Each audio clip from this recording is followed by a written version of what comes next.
Hello everyone, I'm joined here today by the great Noel Robinson. Don't know Hi about Noel. that. Hiya, how you doing? I'm good, thank you. How are you? I'm doing really well. Excited to be here in Middlesbrough Oh, I'm glad you're excited. I'm at glad Praise you're excited. Christian Centre International. Is that right? Yeah. That's the one, yeah. Yeah, that's it. I love the name. I'm glad you're excited. I'm going to ask you a couple of questions. Just answer it as you feel. I understand that you have a very music-oriented background. So you play a lot of instruments. Is gospel music something you've always wanted to do? Well, gospel music is something that I've always done. Yeah. Not always wanted to, because there's a difference between the two words are separated, because there's the gospel, which is the good news, and then there's music. So I've always played music, but when I came into a relationship with Jesus, then my music became gospel music. More than 1,000 hallelujah. All of creation sings along. Do you think that there are any qualities that you need to possess in order to be a good worshipper? Is there anything that you think that you have to have?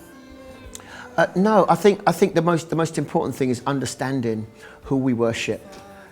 Worship is about information. Worship is not about skill or ability. What the skill and ability is used for is to interpret the information you have, the revelation you have. We can't worship God beyond what we know of Him.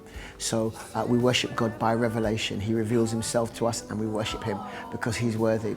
So the only skill really that you really need is the ability to understand God and the things of God, and understand what God is doing in your life, and automatically worship comes forth. Father, I will bring my song. In everything that we do, we all have to start somewhere. So, you start at the bottom, get to the top, and you are what I would describe as somebody that is at the top of their game. I wouldn't say that. I would describe you like that.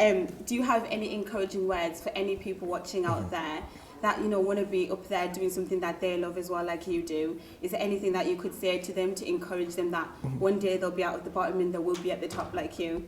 Well, I say this, that we all start somewhere. Yeah. And starting somewhere is not at the bottom, but you're starting along the line. I don't see up and down, I see you're on a line. Yeah. And you move along that line and you do the necessary things to bring yourself. The two things that matter in the field that I work in music is the content and the ability. So you have to work your ability. So I'd say to anybody listening, make sure you practice so that you become fluent with your ability to interpret the content that you have. It's the skill of being able to interpret the content clearly so people can understand it. And that's how it's measured, really.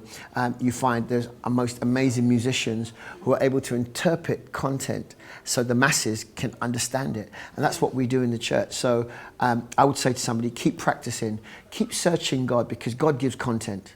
We have the ability to work on our gifting. So those two work together.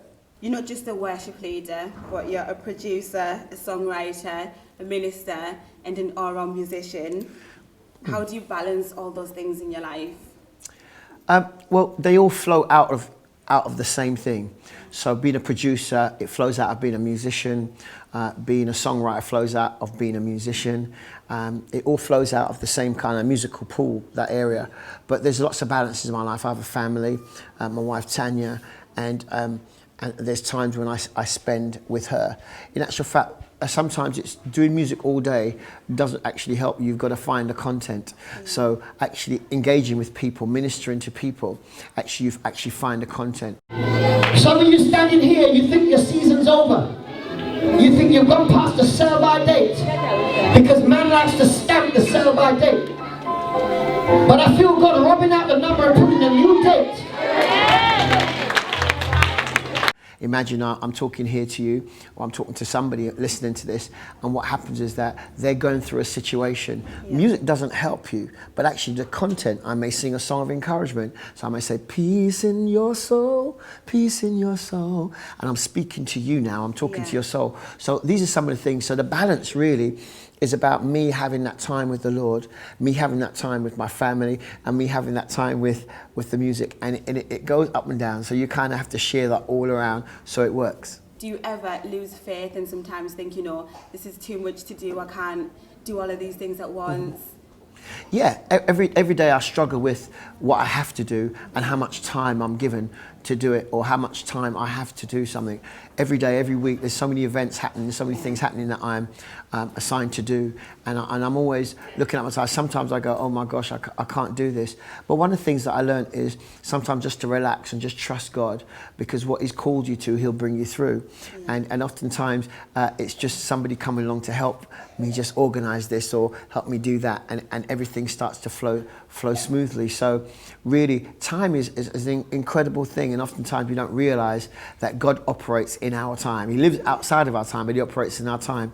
And oftentimes He does wait for us. Some of you listening to my voice today, you're thinking, so I want to do this, I want to do something, and God's saying, this is the time. You need to step out in faith, not in fear, but in faith, so that God can fulfill the fullness of what He's called you to in this time.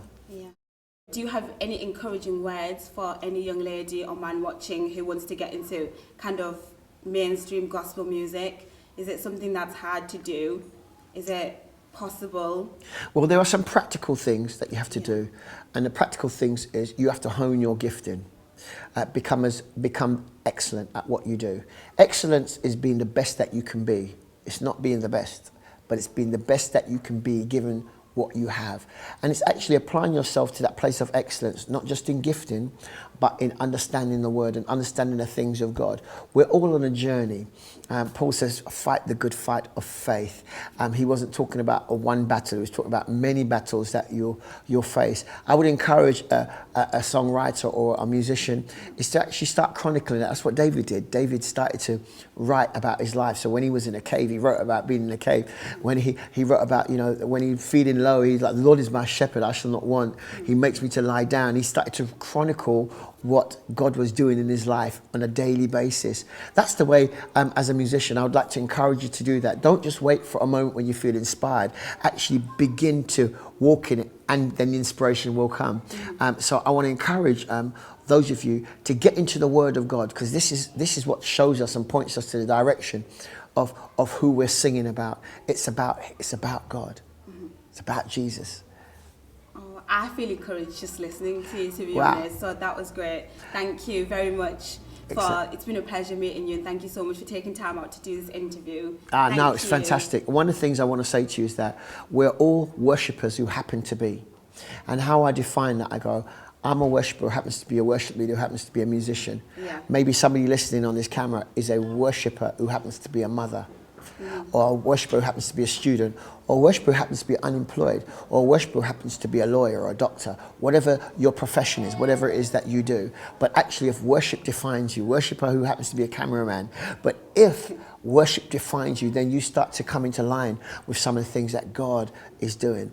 So I want to say to people, we're all worshippers on this journey. Worshippers who are witnesses, that's right. That's great. Thank you very much. Thank you so much for having me. Noel Robinson, everyone. Yeah, it's great.